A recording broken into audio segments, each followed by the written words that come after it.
सभी को सप्रेम नमस्कार। नवीन प्रकाशनों पर विमर्श की इस 35वीं कड़ी में भारतीय कविताओं की दो विशिष्ट संचयिताएं एंथोलॉजीज़ मेरे सामने हैं। दोनों की विशिष्टता इस बात में है कि लगभग सभी प्रमुख भारतीय भाषाओं से इनमें कविताएं संचित की गई हैं। हिंदी की कविताएं तो हिंदी में हैं ही, अन्य भारतीय भाषाओं की कविताएं हिंदी अनुवाद उनके यहाँ संकलित किए गए हैं। दोनों ही संचयिताएं या संकलन विशिष्ट विषय पर हैं और बहुत परिश्रम के साथ उस विषय पर इनके संपादकों ने सभी भारतीय भाषाओं से प्रतिनिधि कविताओं का या सुंदर कविताओं का संकलन किया है। पहली संचयिता है अंधेरे में पिता की आवाज़। जैसा नाम से ही स्पष्ट है, इसमें पिता को लेकर लिखी हुई कविताएं हैं और किसी किसी भाषा में अनेक कविताएं पिता पर और अच्छी कविताएं वे संकलित हैं। किसी भाषा से 1, 2, 3 कविताएं ही संकलित हैं। यह बड़ा प्रयास है और 300 से अधिक पृष्ठों में यह संकलन तैयार किया गया है। संपादक इसके हैं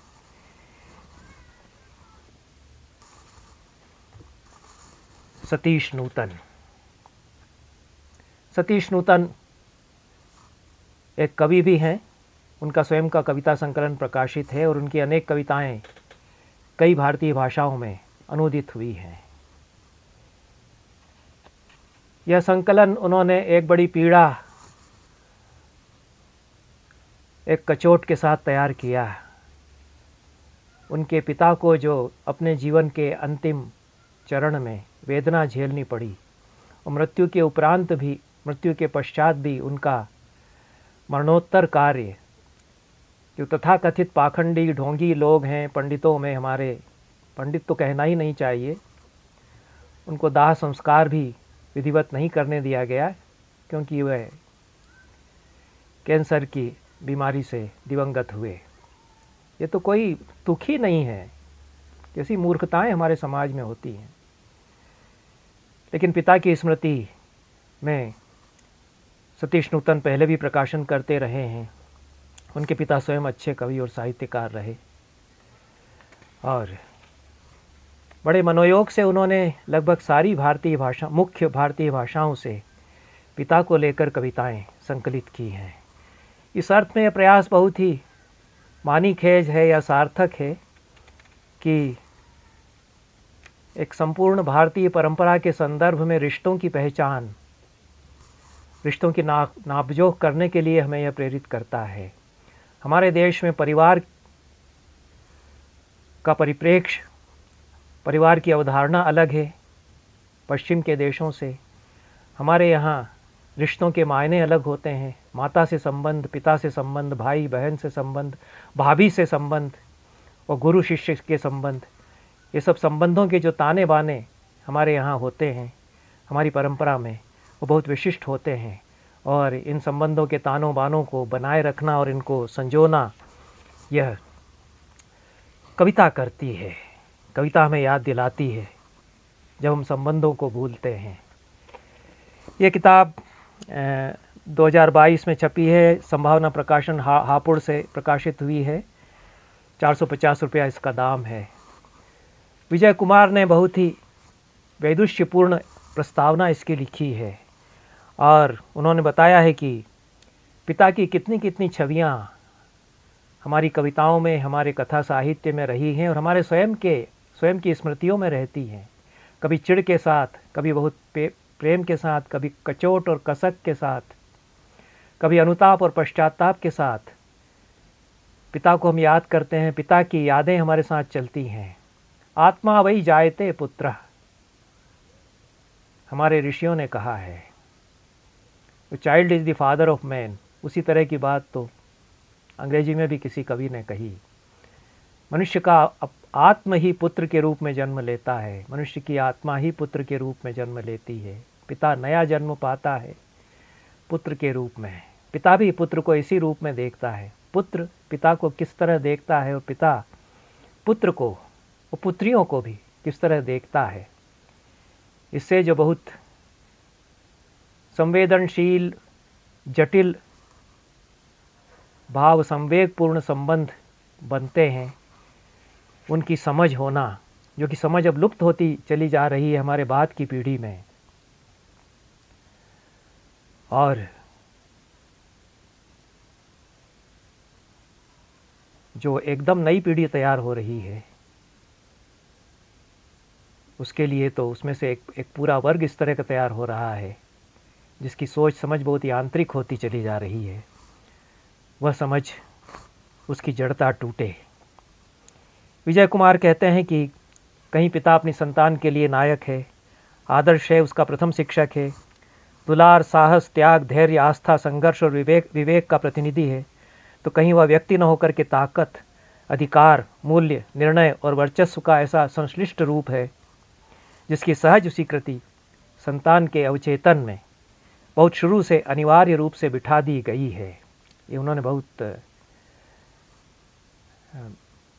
बेबाक ढंग से अच्छी बात कही है। फिल्मों में भी पिता का यह जो रूप दिखाई देता है, और एक आतंककारी रूप जिसकी की स्वीकृति हमारे अवचेतन तक भिदी हुई चली आई है। पितृसत्ता के कितने रूप, न सारे पिता एक जैसे होते हैं, न सारे पारिवारिक ढांचे एक जैसे, न ही पिता से जुड़ी मनस्थितियों के धरातल एक जैसे। कविता ये काम करती है कि इन सारी विविधताओं को, जटिलताओं को स्पष्ट करे। एक और भूमिका इसमें विजय कुमार की प्रस्तावना के अलावा है स्वप्निल श्रीवास्तव की, और बहुत ही विराट और विस्तृत प्रास्ताविक स्वप्निल ने लिखा है। इसके लिए बहुत सर्वेक्षण भी उन्होंने किया है, और इस पूरे प्रयत्न को जो सतीश नूतन ने किया है उसको उन्होंने परंपरा और आधुनिकता का विमर्श बतलाया है। सराहना बहुत अच्छी तरह की है, सराहनीय प्रयास है नूतन का। और काफका का स्मरण करते हैं स्वप्निल इसमें।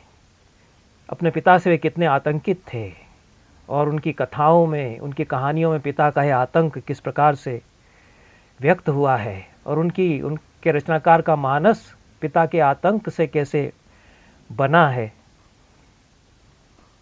यह काफका के संबंध में ध्यातव्य है बात। काफका बड़े साहित्यकार हैं हमारे समय के आधुनिक साहित्यकारों में, और पिता के नाम उनका एक लंबा खत है जिसमें पिता की ज्यादतियों का ब्यौरा प्रस्तुत किया गया है। ब्रीफ अंडेन फादर, पिता के नाम पत्र, इस शीर्षक से अनुवाद उसका मिलता है। मूल पुस्तक का नाम ब्रीफ अंडेन फादर है। और भी बहुत सारे महत्वपूर्ण संदर्भ स्वप्निल ने दिए हैं। क्लेरेंस डे का उपन्यास लाइफ विद फादर, उसका उल्लेख वे करते हैं। और उपनिषद तो स्मरणीय है ही, कठोपनिषद, जहाँ नचिकेता अपने पिता वाजश्रवा से प्रश्न करता है कि आप दूध न देने वाली गायों को दान में दे रहे हैं, और मुझे क्यों नहीं दे देते, मुझे किसको आप दान में दे रहे हैं। बहुत ही मार्मिक कथा है जहाँ पिता कहते हैं कि मैं तुझे मृत्यु को दान में देता हूँ, जा। बाद में पछताते भी हैं वाजश्रवा, और नचिकेता तो मृत्यु का साक्षात्कार करके लौट करके आता है। कितने कथानक, कितने आख्यान भारतीय साहित्य में पिता और पुत्र के संबंधों को लेकर के है। पिता चाहता है कि मेरा यौवन मेरा पुत्र ले ले, और मेरा वार्धक्य, मेरा बुढ़ापा पुत्र ले ले और अपना यौवन मुझे दे दे। यहाँ तक कि अथर्ववेद में बहुत ही अभिप्राय गर्भित सूक्त है। जब बच्चे के दांत आते हैं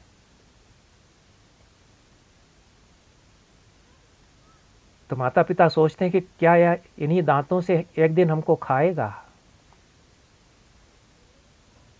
और ये जो संबंध है दो पीढ़ियों का, ये ऋषि ही कह सकते थे इस तरह से। खाएगा या नहीं कहते हैं, जहाँ तक मुझे स्मरण आ रहा है, मैंने उसका अनुवाद भी किया है, अथर्ववेद का काव्य अपनी इस पुस्तक में। अपने उगते हुए इन दांतों से हमें तू मत खाना, ऐसा कुछ कहते हैं। लेकिन यह जो आशंका रहती है आने वाली पीढ़ी को लेकर के, जाती हुई पीढ़ी को, उसकी अभिव्यक्ति तो उसमें कहीं न कहीं होती है। हरिश्चंद्र और रोहित का उल्लेख स्वप्निल इसमें करते हैं, और शेक्सपियर का उल्लेख वे करते हैं किंग लियर के संदर्भ में।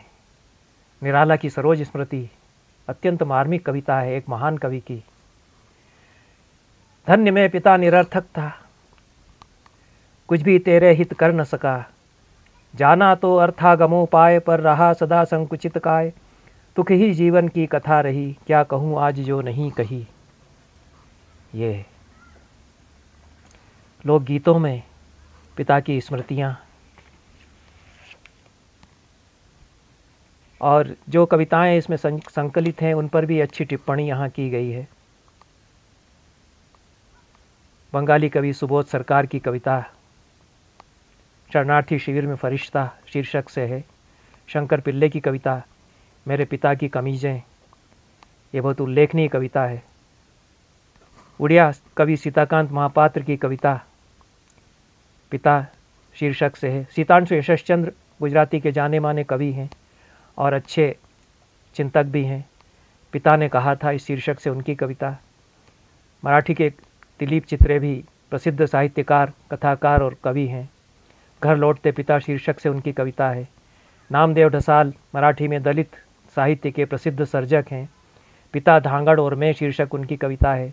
तमिल के कवि सुकुमारन उनकी कविता। निदा फाजली उर्दू के कवि हैं, उनकी कविता वालिद की वफ़ात पर। राजेंद्र पटेल प्रख्यात कवि हैं गुजराती के, बाबूजी का छाता शीर्षक से उनकी कविता है। असमिया के कवि समीर तांती की मरांग बुरू कविता है। नीलिम कुमार की फादर शीर्षक से कविता है। महेश पोड्याल की कविता पुल है। ये मुख्य कवि हैं जिनकी कविताएं अनेक भारतीय भाषाओं के अच्छे कवियों की कविताएं इस पुस्तक में संकलित की गई हैं। और स्वयं सतीश नूतन ने जो एक नोट लिखा है, मार्मिक नोट है इसके आरंभ में, वो एक अंतरंग भावपूर्ण स्मृति अपने पिता की है। उसको पढ़ना बहुत ही हृदय द्रावक प्रसंग होगा और कम पुत्र इस रूप में अपने पिता की स्मृति को प्रस्तुत कर पाते हैं। इस टिप्पणी के अंत में सतीश नूतन कहते हैं कि अपने ही द्वारा किए गए कर्मकांड को खारिज करते हुए यह तय किया कि अपने कवि पिता का श्राद्ध एक बार फिर करूंगा, कवियों को पंडित और कविताओं को मंत्र मानकर। ये श्राद्ध ठीक से न कर दिए जाने की वेदना, उसमें कविता ही काम आती है। अंधेरे में पिता की आवाज़ मेरे उसी संकल्प का फल है। अन्य जो कवि इसमें संकलित हैं उसमें और अनुवादक बहुत अच्छे हैं। निशिकांत ठकार मराठी के अनुवादकों में जाना माना नाम है, अच्छे आलोचक भी हैं। और उत्पल बनर्जी, यह भी जाना माना नाम है। नवनीता देवसेन की कविता का अनुवाद, आरोग्य शीर्षक से जो कविता है उसका अनुवाद उन्होंने किया है।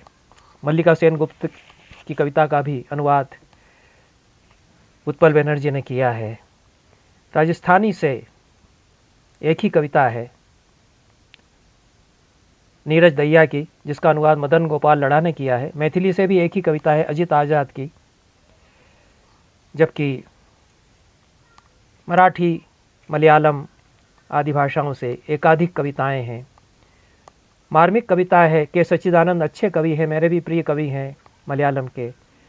उनकी कविता का अनुवाद निशिकांत ठक्कर ने किया है। मेरे पिता जहाँ बैठते थे, इस शीर्षक से। संस्कृत कविता से 2 कविताएं ली गई हैं। एक तो राजमणि त्रिपाठी, जहाँ तक मुझे स्मरण आ रहा है, इनका महाकाव्य कोई है, बड़ा काव्य है, उसमें से ये अंश लिया गया है। पिता और पुत्री के संबंधों पर यह अंश है। अनुवाद इसका अष्टभुजा शुक्ल ने किया है और साधना स्मृति इसका शीर्षक है। पिता के प्रति, पितरम प्रति संस्कृत में मेरी कविता है, उसका अनुवाद मेरे ही द्वारा किया गया यहाँ संकलित है। इस कविता को मूल संस्कृत और हिंदी अनुवाद में मैं यूट्यूब के इसी चैनल पर, जहाँ तक मुझे याद आ रहा है, मैं प्रस्तुत कर चुका हूँ और वहाँ सुना जा सकता है। हिंदी कवियों में अच्छी खासी जमात है, बहुत बड़े नामों की। अज्ञेय की कविता जन्म दिवस, सर्वेश्वर दयाल सक्सेना की लंबी कविता है दिवंगत पिता के प्रति। रघुवीर सहाय की शक्ति दो सुंदर कविता है। अशोक वाजपेयी की भी उल्लेखनीय कविता है काका से, पिता को काका वे कहा करते थे। चंद्रकांत देवताले की मार्मिक कविता है बेटी के घर से लौटना। विष्णु खरे हमारे समय के महत्वपूर्ण कवि हैं, लड़कियों के बाप शीर्षक से उनकी कविता है। लीलाधर जगूड़ी भी जाने माने कवि हैं, बहुत कुछ अपने जैसा शीर्षक से उनकी कविता। गिरधर राठी की मूर्ति शीर्षक से कविता है। प्रभात राठी, विजय बहादुर सिंह पिता के सपने शीर्षक से उनकी कविता है। चंद्रकांत पाटिल, रमेश दत्त दुबे। और मैं इस बात के लिए तो तारीफ करूंगा कि कई ऐसे कवि जो भुला दिए गए हैं और बहुत अच्छे कवि रहे हैं हमारे समय के, क्योंकि वो ऐसे स्थान में रहे और उनको वो सब उठापटक करना नहीं आता था जो कि साहित्य जगत में कुछ लाइमलाइट में आने के लिए, कुछ सामने आने के लिए करना पड़ती है। वे एकांत में वीणा अपनी कविता की बजाते रहे। ऐसे भी लोग इसमें आ गए कुछ, इसके लिए तो प्रशंसनीय है सतीश नूतन का यह प्रयास। रमेश दत्त दुबे बहुत ही अच्छे कवि रहे हैं और मैं उनको चूँकि जानता रहा हूँ, इत्तेफाक से परिचित रहा हूँ, वर्षों से उनका संपर्क रहा और उनकी कविता यहाँ आ गई। अनोखी कविता है, उनकी सभी कविताएं अनोखी हैं। राजेश जोशी तो अच्छे कवि हैं, उनकी कविताएं हों, 2 कविताएं उनकी हैं। अरुण कमल बहुत मेरे प्रिय कवि हैं, उनकी कविता मुक्ति शीर्षक से है। लगभग मेरे सभी प्रिय कवि इसमें हिंदी के आ गए। गगन गिल की 3 कविताएं हैं, पिता, 3 कन्याएं और श्राद्ध के दिनों में। नीलेश रघुवंशी जो अपने आप को अभी स्थापित कर रही हैं कथा साहित्य और कविता साहित्य में, उनकी भी कविता है ढाबा शीर्षक से। अनामिका सुप्रसिद्ध प्रख्यात कवि हैं इस समय, पिता शीर्षक से, हवा महल शीर्षक से उनकी कविता है। सविता सिंह की कविताएं भी हैं और जो हमारे अन्य सुपरिचित कवि हैं उनमें अनूप सेठी हैं, विनोद दास हैं, कुमार अंबुज हैं, अष्टभुजा शुक्ल हैं, मदन कश्यप हैं, स्वप्निल श्रीवास्तव स्वयं हैं, विजय कुमार हैं, विष्णु नागर हैं, मंगलेश डबराल हैं। हिंदी के कवि बड़ी संख्या में यहाँ उपस्थित हैं और कुछ अन्य भाषाओं के कवि और भी आ जाते तो और अच्छा होता। जो हुआ है बहुत ही अच्छा हुआ है, क्योंकि इतनी बड़ी संख्या हिंदी के कवियों की, जिसमें मणिमोहन भी हैं, अखिलेश भी हैं, सतीश नूतन स्वयं भी हैं और ज्योतिष जोशी हैं, अनिरुद्ध उमट हैं, रति सक्सेना हैं और अच्छी कविताएं सभी की हैं, क्योंकि माता पर, पिता पर जो भी कविताएं लिखेगा वो कुछ अनोखापन तो उसमें होगा ही।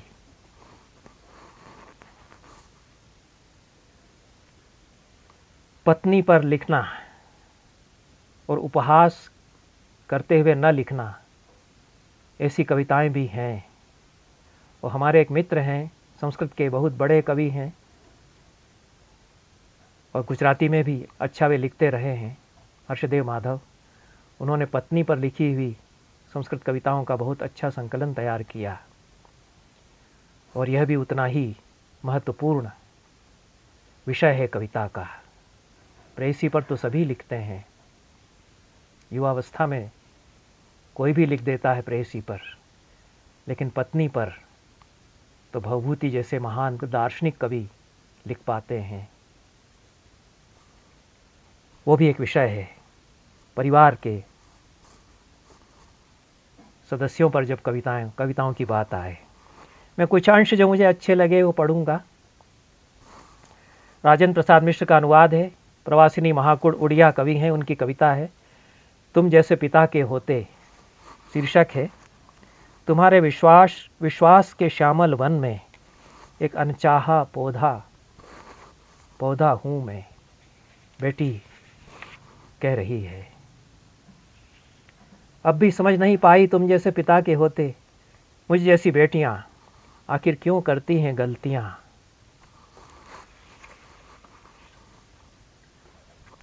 शीतांशु यशस चंद्र पिता ने कहा था शीर्षक से कविता है। गोरख थोरात ने अनुवाद किया है। अनुवाद और सुधारे जा सकते थे और सभी अनुवादक हिंदी की रवानगी से परिचित हों ऐसा नहीं लगता। ऐसा प्रायः होता है। मराठी भाषी हैं, मूलतः हिंदी अच्छी लिखते हैं, बोलते हैं, लेकिन पूरा जो हिंदी का जो विधान है भाषा का, वो कई बार परिपूर्णता में नहीं आ पाता है। मॉर्निंग कप के स्वाद से परे तरल खुशबू की तरह आए कभी कभार याद मेरी, यूं ही तो भी ठीक है। 4-5 सेकंड के लिए तुम्हारे चेहरे पर उभरी अकारण मुस्कान की तरह। असल में ये मूल गुजराती से सुषमा करोगल द्वारा किए गए मराठी अनुवाद का हिंदी अनुवाद है, लेकिन फिर भी बहुत बेहतरीन कविता है। जो इमेजरी उस कविता की है और जो अनुभूतियां हैं। सर्वेश्वर दयाल सक्सेना की तो प्रसिद्ध कविता है ही, दिवंगत पिता के प्रति लंबी कविता है और बहुत बारीकी से पकड़ा है पिता के अलग अलग भावों को, चेष्टाओं को। धक्का देकर किसी को आगे जाना पाप है, अतः तुम भीड़ से अलग हो गए। महत्वाकांक्षा ही सब दुखों का मूल है, इसलिए तुम जहां थे वहीं बैठ गए। संतोष परम धन है, मानकर तुमने सब कुछ लुट जाने दिया। हम में से बहुत सारे लोग अपने पिताओं के बारे में कुछ ऐसी बात कह सकते हैं, लेकिन कह नहीं पाते हैं। कभी उनको कह देते हैं और उससे हमें इतना सुकून तो मिलता ही है कि हम यही तो कहना चाहते थे।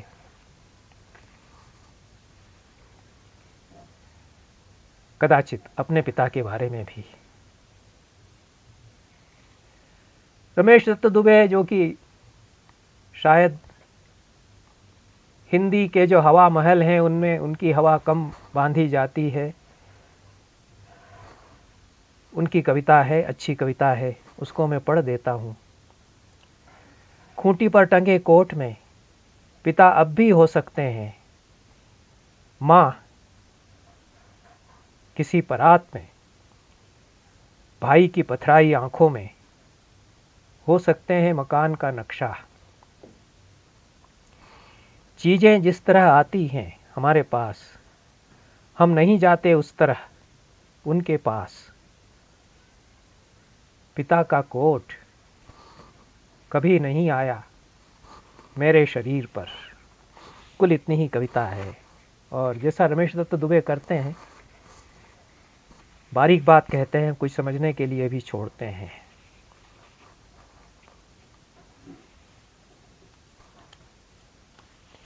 राजेश जोशी की कविता है। यह ख्याल तो कभी आया ही नहीं कि तुम भी अपनी स्मृति को कहीं रखकर भूल जाओगे। अब जब मैं खुद कुछ कुछ भूलने लगा हूँ, अपनी खाली डायरी और कलम लिए खड़ा हूँ स्मृतियों के इस बियाबान में। बहुत अच्छी यादें हैं। और भी कविता है राजेश जोशी की। यह महत्वपूर्ण बात है कि एक कवि कई कई कविताएं पिता पर लिखता है। रात किसी का घर नहीं इस शीर्षक से है, लंबी कविता है।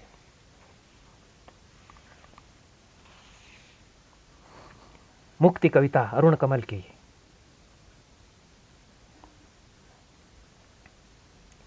आज जब पढ़ते पढ़ाते मैंने तुझे मारा मेरे बच्चे, तब क्यों भर गई मेरी आंखें, नम क्यों हो गए मेरे नाखून तक। बहुत सारे इस तरह के मार्मिक स्मृति प्रसंग हैं जो कविता की भाषा में कवि बयान करते हैं। पिता का हवाला शीर्षक से मंगलेश डबराल की कविता है। अक्सर जब कह नहीं पाता अपनी बात, मैं बात बात में देता हूँ पिता का हवाला। खोलता हूँ उनका काला जर्जर बक्सा, शायद उसमें रखा हो अब भी कोई सेव या बिस्किट नमकीन। पढ़ी जाने लायक कविताएं हैं, सभी सुकून से पढ़ी जाने लायक कविताएं हैं। सुकून तो सबको पढ़ कर के नहीं ही मिलेगा, बहुत कचोट और वेदनाएं मिल सकती हैं, लेकिन कविता उसी वेदना को तो हमारे भीतर जगाती है।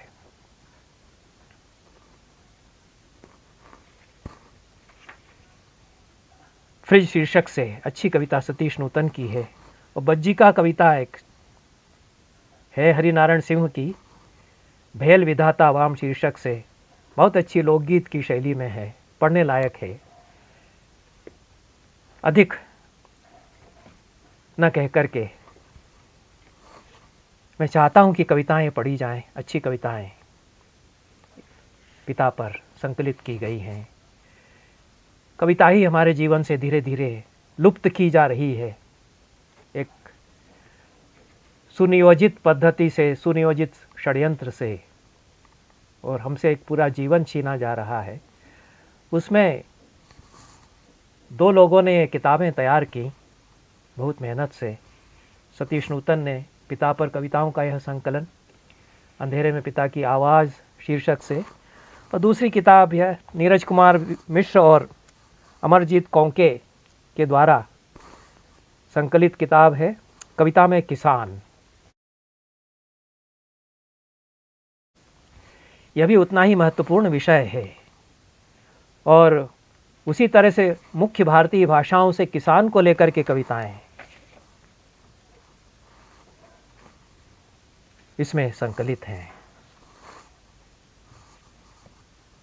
किसान केंद्रित कविताएं। लोकमित्र प्रकाशन शाहदरा दिल्ली से प्रकाशित हुआ है।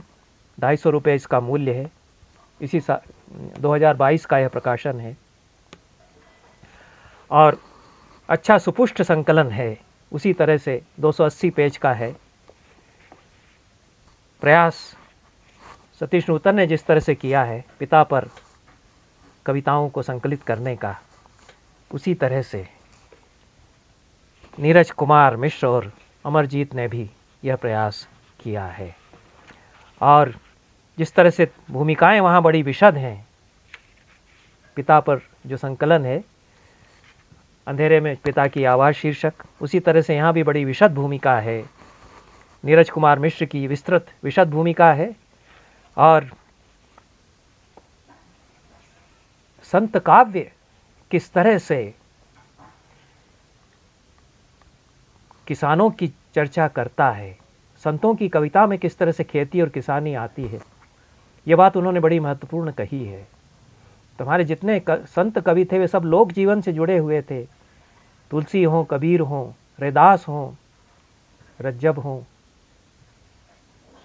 ये सब ये लोक जीवन के कवि भी रहे हैं। और उनकी कविता में कितने कितने बिंब किसानों के आते हैं, खेती। तुलसी तो बहुत मार्मिक ढंग से कहते ही हैं। सुंदर पंक्तियाँ इस भूमिका में संत साहित्य से उद्धृत की गई हैं, पढ़ने लायक हैं।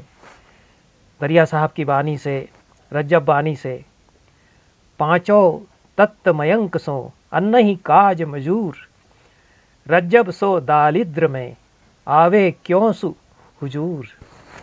ये रज्जब बानी में दलिद्रता का अंग है पूरा। ये दलिद्रता पर लिखी हुई कविताओं का, दोहों का, उससे भी इसमें उद्धृत करते हैं।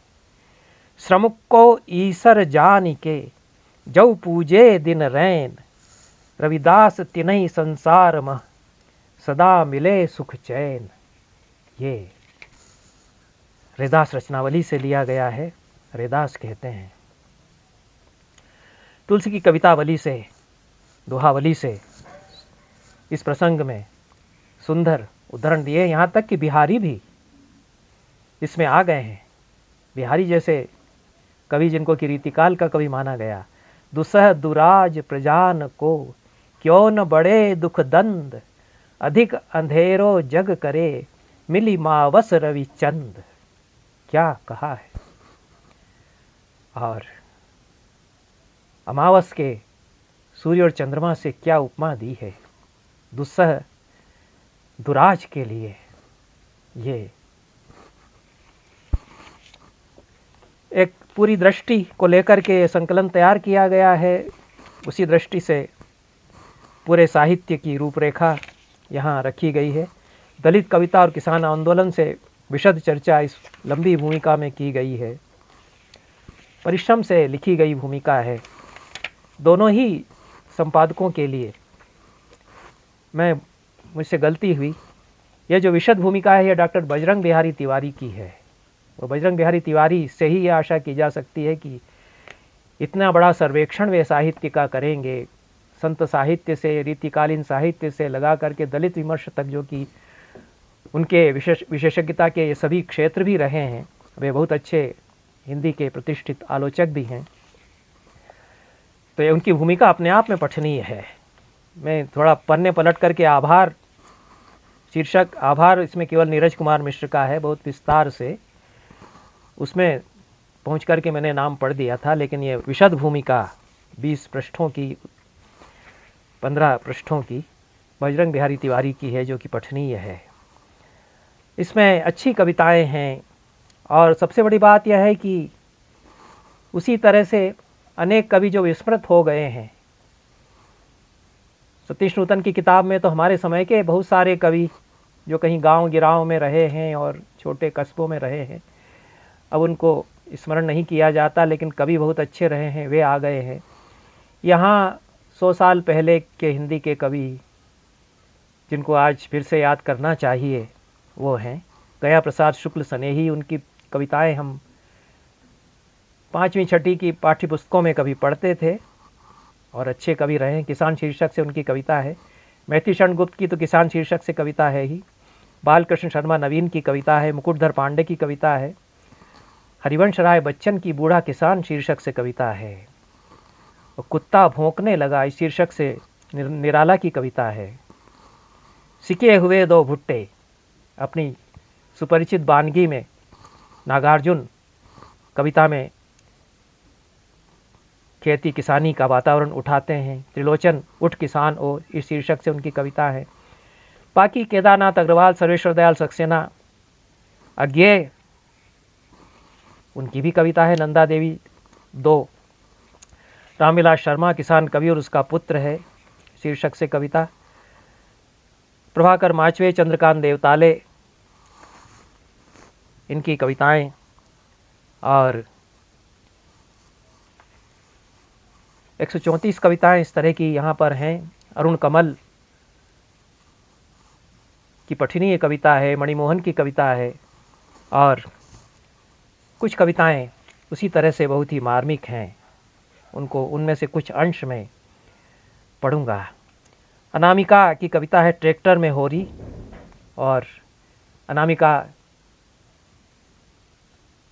पिता पर भी उनकी कविता संकलित की गई है। और यहाँ उसी तरह से उनकी कविता है। उनकी अपनी एक शैली है और अपनी उनका अंदाज़े बयां है। तो यह अनेक जो कवि हैं इस संकलन में, बड़ा विशद संकलन है। और इसमें एक कवि से एक ही कविता ली गई है, ये अच्छी बात है। बहुत बड़ी संख्या में कवि, इस कारण इसमें 134 कवि और 134 कविताएं हैं।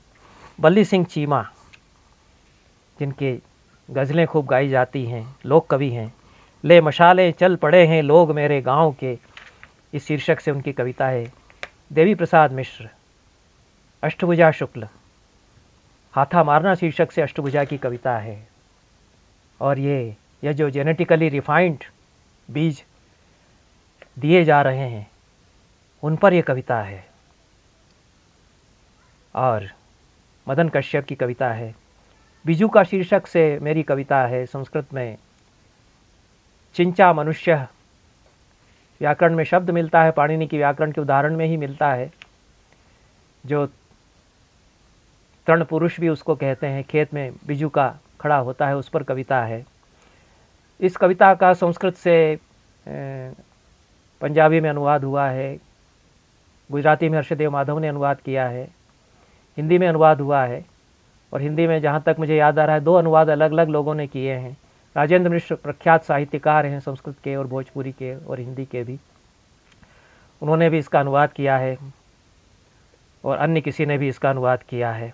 मेरा खुद का अनुवाद बिजू का शीर्षक से है ही, जो यहाँ संकलित है। संपर्क नीरज कुमार मिश्र ने मेरी ही कविता के लिए किया था, नहीं तो मैं बताता उनको कि और भी बहुत मार्मिक कविताएं संस्कृत में आधुनिक काल में किसानों पर कवियों ने लिखी हैं। और बड़े कवियों ने, जो हमारे समय के अच्छे कवि हैं, राम करण शर्मा तो बड़े शलाका पुरुष हैं संस्कृत कविता के क्षेत्र में, बड़े वरेण्य कवि हैं। और हालिकम प्रति उनकी कविता है, मुझे पसंद है उनकी कविता। वो खुद उससे आए हुए हैं, हालांकि छोटे मोटे जमींदार थे उनके पिता, लेकिन बहुत सरल रूप में, जैसा उनका स्वयं का व्यक्तित्व है, कविताएं भी उनकी उसी तरह से हैं। उनकी संस्कृत कविताएं और किसी भाषा में तो शायद लिख ही नहीं सकते थे, संस्कृत में ही बहुत सहज सरल ढंग से लिखते थे वो। सुंदर कविताएं उनकी। अधिक विषयांतर न करते हुए मैं कुछ पढ़ूंगा कविताएं। इसमें अरुण कमल की कविता है जीवधारा शीर्षक से, और अंश ही पढ़ूंगा। धरती बहुत संतुष्ट बहुत निश्चिंत है आज, दूध भरे थन की तरह भारी और गर्म। जो अरुण कमल की खूबी है, किस तरह से वे उपमान बिंब उठाते हैं, जो कि आमतौर पर कम हमारी नज़र में आते हैं। मणिमोहन अच्छे अनुवादक भी हैं और कवि भी हैं, उनकी कविता है यहाँ। और बहुत सारी सुंदर कविताएं हैं, पढ़ने पर ही आनंद लेना उचित होगा, पूरा पढ़ने पर। अपने गांव के लिए एक शोक गीत, ये मणिमोहन की कविता है। पृथ्वी का एक और बहुत छोटा सा टुकड़ा समा गया बांध की गहराई में, सांस लेता हुआ एक स्वप्न, एक हरा भरा भूखंड डूब गया बिना किसी शोर के। खेत खलिहान घर द्वार पगडंडी सब डूब गए, डूब गया हीरा मन और कालू बाबा का चबूतरा। इमली के नीचे बैठी महामाई डूब गई, गांव के जिंद और पीर बाबा भी डूब गए। इस बुरे वक्त में सबसे ज़्यादा ज़रूरत थी जिनकी, सब डूब गए। कोई 4 पीढ़ी पहले यहाँ आए थे हमारे पूर्वज कहीं गुजरात से, और हमेशा के लिए बस गए इसी गांव में, जिसका नाम हिनोतिया माली था। एक दिन मैंने पूछा था पिता से, इतने घने जंगल, इस डांग के बीचों बीच हमारे पूर्वजों ने क्यों यह जगह चुनी होगी। पिता ने मुस्कुराते हुए कहा था, जरा इस गांव की तरफ देखो, कैसे 3 तरफ से पहाड़ों से घिरी है यह खूबसूरत धरती। जरा इस सगड़ नदी की तरफ देखो, स्पर्श करो इसके कंचन जल को, अपनी हथेलियों में भरकर इस अमृत को पीकर देखो, कैसे मिनटों में उतर आती है यात्रा की थकान।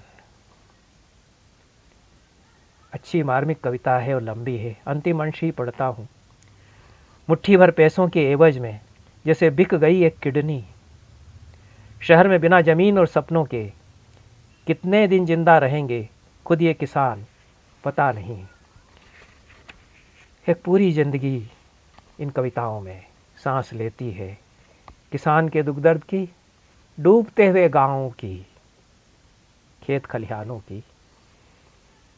दोनों ही पुस्तकों के संपादकों को मैं बधाई देता हूँ। इस किताब के संपादक नीरज कुमार मिश्र,